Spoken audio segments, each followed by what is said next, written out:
वकील साहब, आप कुछ भी करके मारे चोरे को घर ले आओ। आपको जो सही लगे ना वो आप करो। ठीक है, मैं कुछ करता हूँ। बड़ी मेहरबानी। भाई, जो इन्हें सही लग रहा है वो ये करेंगे, जो हमें सही लगेगा हम करेंगे। क्या हुआ? कोई सुन तो ना रहा हमारी बात?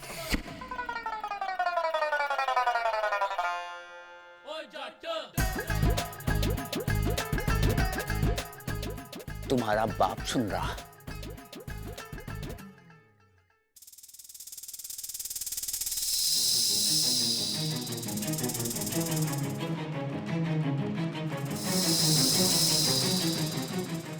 बब्बल जी, आप चिंता मत कीजिए, ममता भाभी को कुछ नहीं होगा।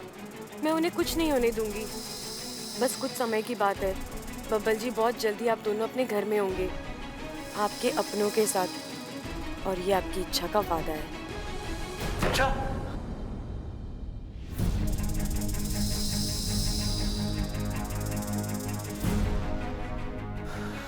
नहीं, इच्छा यहां कैसे आ सकती है? लेकिन जो मैंने अभी सुना, ऐसा लगा कि इच्छा मुझसे बात कर रही है, मुझे हिम्मत दे रही है। शायद मेरा वहम है।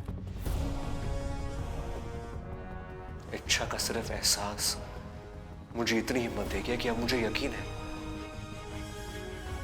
कि ममता भाभी को कुछ नहीं होगा, कुछ नहीं होगा उन्हें।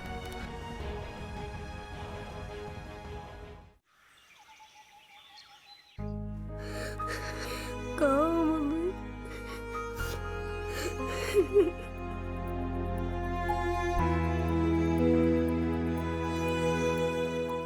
दादी, मुझे मम्मी की बहुत याद आ रही है।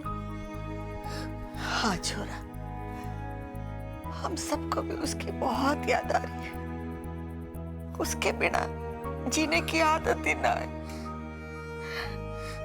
दादी, मम्मी ऐसे अचानक क्यों चले गई? ऐसे मुझे लगता है मुझसे नाराज होकर चले गई। मैं हमेशा उन्हें तंग करता था ना, उनकी कोई भी बात नहीं मानता था, हमेशा मस्ती करता था। दादी, मैं आज के बाद ऐसा कुछ भी नहीं करूंगा। एक गुड बॉय बनकर बताऊंगा। बस एक बार मम्मी वापस आ जाए। आ जाएगी छोरा, जरूर वापस आएगी। जिन हालात में वो होगी, उन हालात से लड़कर वापस आएगी। क्योंकि बेटा, एक औरत तो हिम्मत हार सके, लेकिन एक माँ कभी हिम्मत नहीं हारती। हमारी आवाज उस तक पहुंचे ना पहुंचे, लेकिन तेरी आवाज जरूर उस तक पहुंचेगी। देख लेना छोरा, वो तेरी खातिर जरूर वापस आएगी।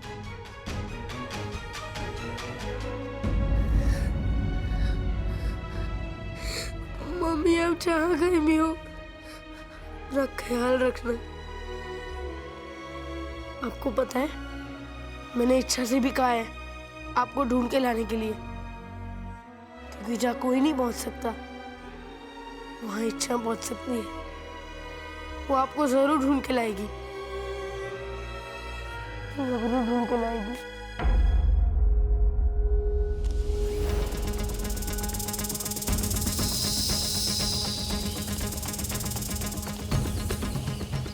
सातपुरा का जंगल, सरपेश ने तो यही जगह बताई थी। ममता दीदी यहीं कहीं होनी चाहिए, लेकिन इतने घने जंगल में ममता दीदी को ढूंढना यानी, लेकिन ढूंढना तो पड़ेगा। पप्पू को वादा जो किया है।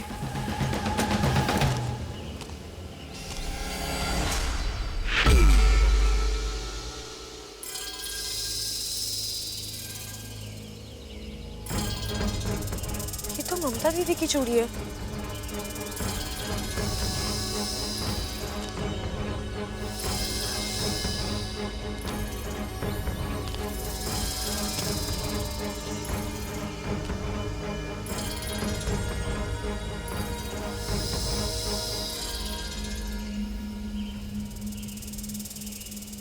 एक और चूड़ी।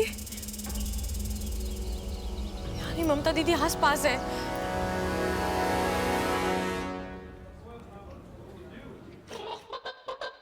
अरे भाई बात सुनो मेरी, मैं दादी से बात करूंगा, घर पे आपकी ही पसंद का खाना बनेगा, लेकिन ये वाला सिलेंडर ना आप दादी को वापस कर दो। अरे छोटे, फिर भूल गया तू? क्या? ये रसोई वाला सिलेंडर ना है, दवाई वाला सिलेंडर है। और हम यहाँ बब्बल को छुड़ाने आए हैं। तू किताब में लिखता ना है क्या आजकल? भाई लिखता हूँ, एक एक चीज लिखता हूँ, लेकिन पढ़ना भूल जाता हूँ मैं। अरे अंदर मत भूल जाइए, घड़ी मुश्किल में पड़ जाएंगे। और चल अब, और ये पहन ले चश्मे और मास्क। चल आजा।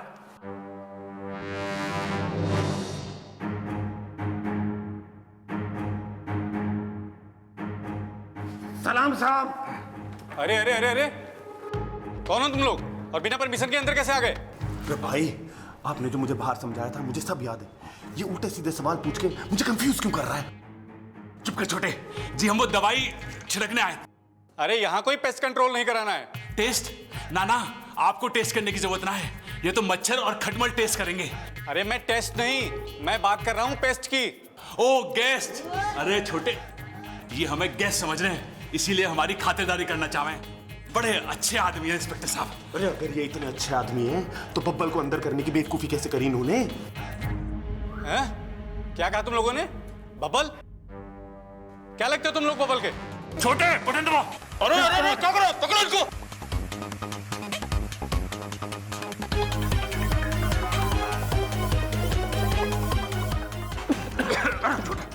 ये तुम लोग अच्छा नहीं कर रहे हो। बच्चा, अरे अब बच्चा बनने का कोई फायदा ना है, भुगतो। बटन दबाओ। मैं तुम लोगों को अंदर कर दूंगा। छोटे,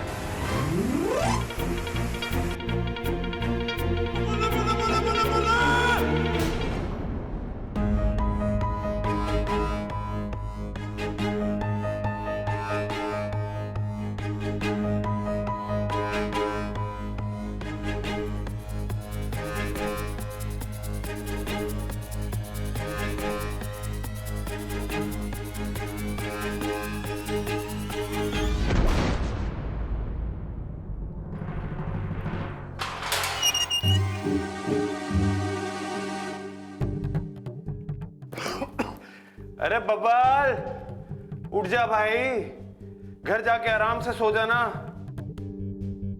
चल।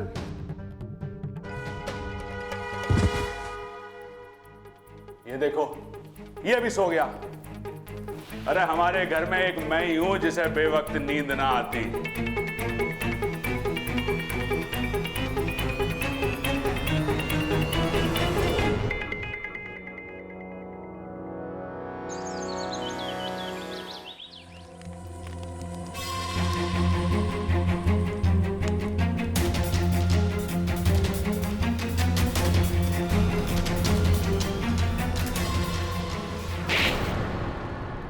मत मारो उसे, छोड़ दो। चुप, एकदम चुप।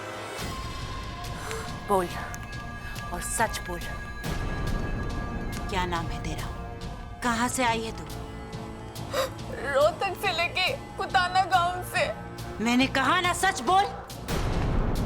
कहाँ की इच्छाधारी नागिन है तू? नागिस्तान की है ना? बता, कहाँ है नागिस्तान? कौन इच्छाधारी नागिन? कैसा नागिस्तान? मुझे कुछ नहीं पता। मैंने सुना था पाकिस्तान के नाग असूलों के बड़े पक्के होते हैं, लेकिन कोई भी असूल जान से बड़ा नहीं होता। आज या तो फिर तू वो बोलेगी जो मैं सुनना चाहती हूँ, या फिर हमेशा के लिए चुप हो जाएगी।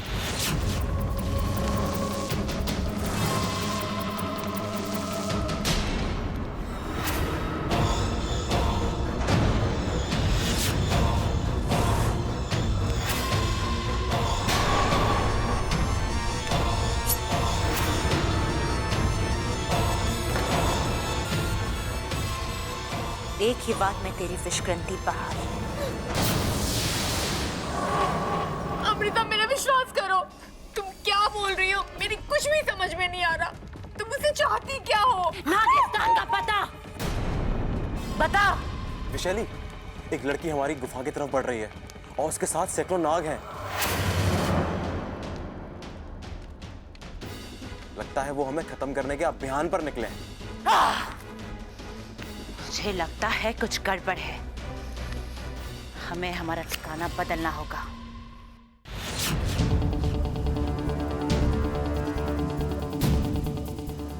चल चल चल।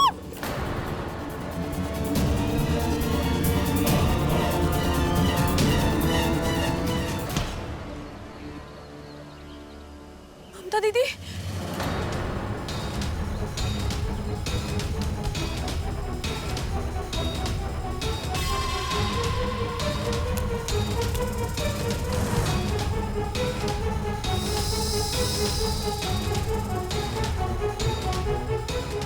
ये इच्छा कहीं मुझे शंकर के साथ देख ना ले।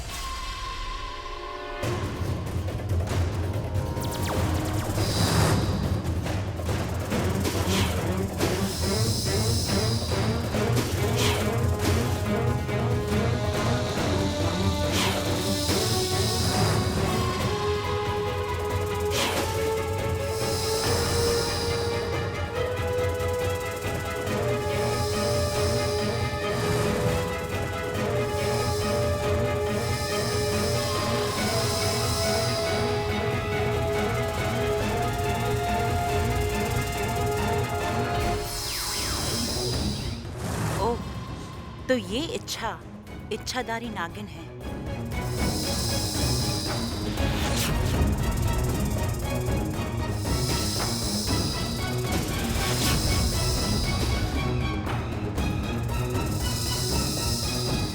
मुखिया जी, हमारी सपोली, उसकी जान खतरे में है। तुम चिंता मत करो सिपली। गुरुजी ने अपनी सारी शक्ति इच्छा के साथ लगा दी है। नागोमी देव से प्रार्थना करके ये उसे विशेष शक्तियां दिला रहे हैं। लेकिन वो जिससे लड़ रही है वो... शांत रहो सिपली, अपनी बच्ची की काबिलियत पर भरोसा रखो। बिल्कुल।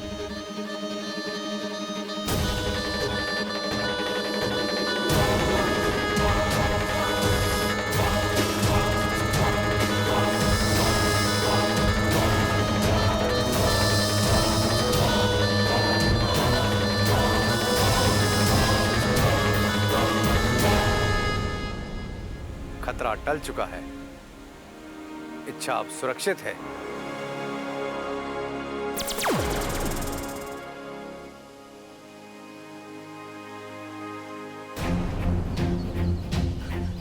ममता दीदी, ममता दीदी, ममता दीदी,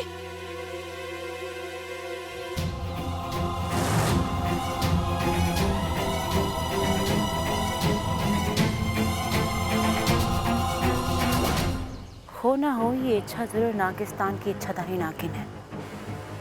इसे कभी विशेलगढ़ में तो देखा नहीं, और अगर ये विशेलगढ़ की होती तो इंसानों के लिए अपनी जान इतने खतरे में नहीं डालती। ऐसा अच्छाई का बुखार तो सिर्फ नागिस्तान वालों को ही आता है।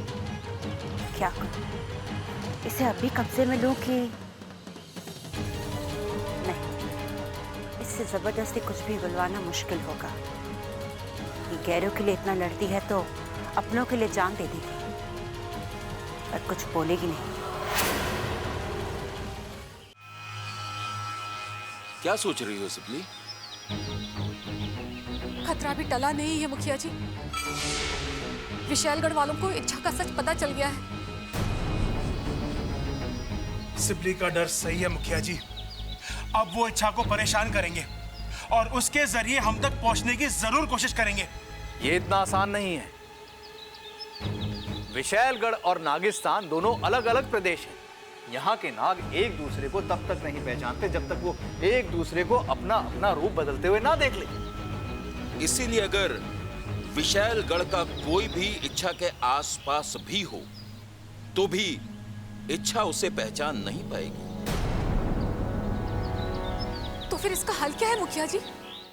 जी मंत्री जी, आपने थाने फोन करवा दिया जी। बहुत बहुत शुक्रिया, धन्यवाद धन्यवाद।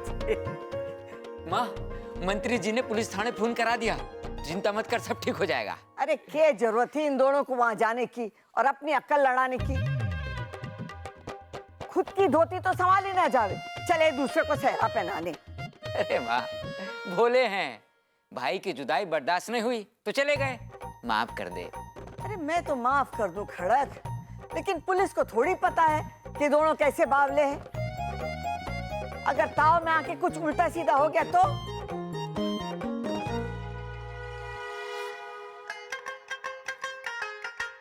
तुम लोग आ गए।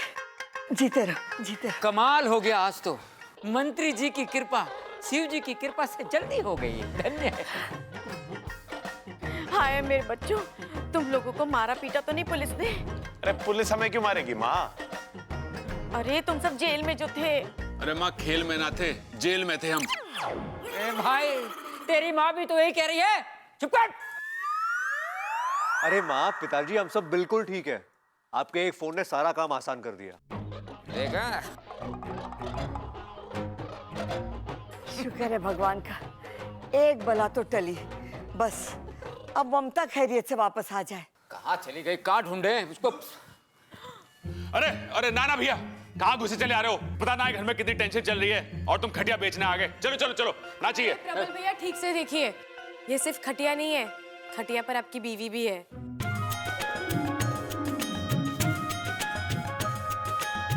रखो नीचे, रखो नीचे। ममता,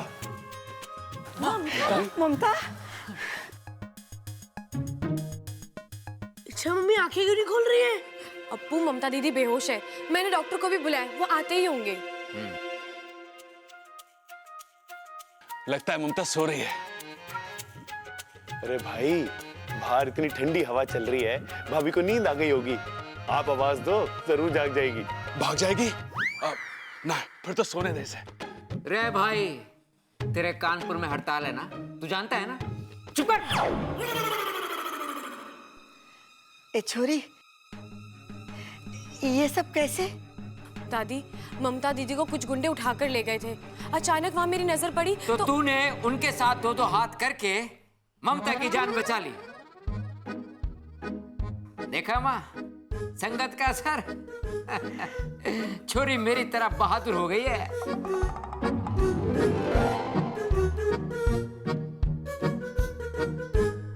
डॉक्टर साहब आ गए। अरे डॉक्टर साहब, आप यहाँ कैसे? आपको भी मेरी तरह भूलने की बीमारी हो गई है ना? आपका क्लिनिक तो वहां है, नुक्कड़ पे। अरे बावले, तू अपनी बातों से डॉक्टर को बेहोश करेगा क्या? डॉक्टर साहब, जरा देख के बताइए ना, हमारी बहू को क्या हुआ है?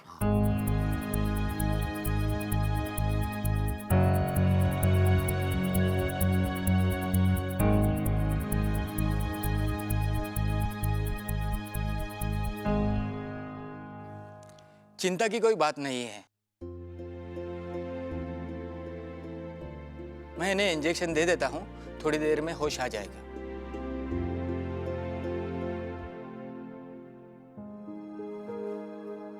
छोरी, और कितने एहसान करेगी हमारे परिवार पर? दादी, बड़ों के हाथ जोड़ते हुए नहीं, आशीर्वाद देते हुए शोभा देते हैं। छोरी, ये घर है ना, ईंट और पत्थर से ना बना है, रिश्तों से बना है।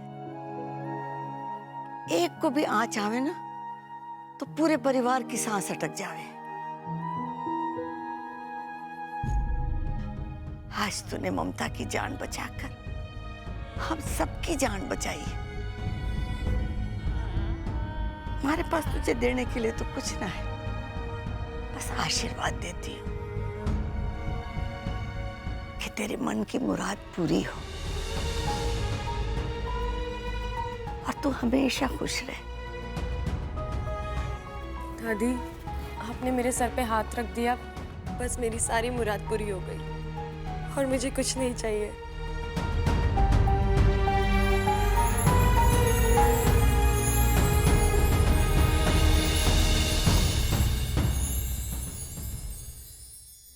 दादी, आपने आशीर्वाद तो दे दिया, पर मैं एक नागिन हूँ और मैंने जो मुराद की है वो कभी पूरी नहीं हो सकती।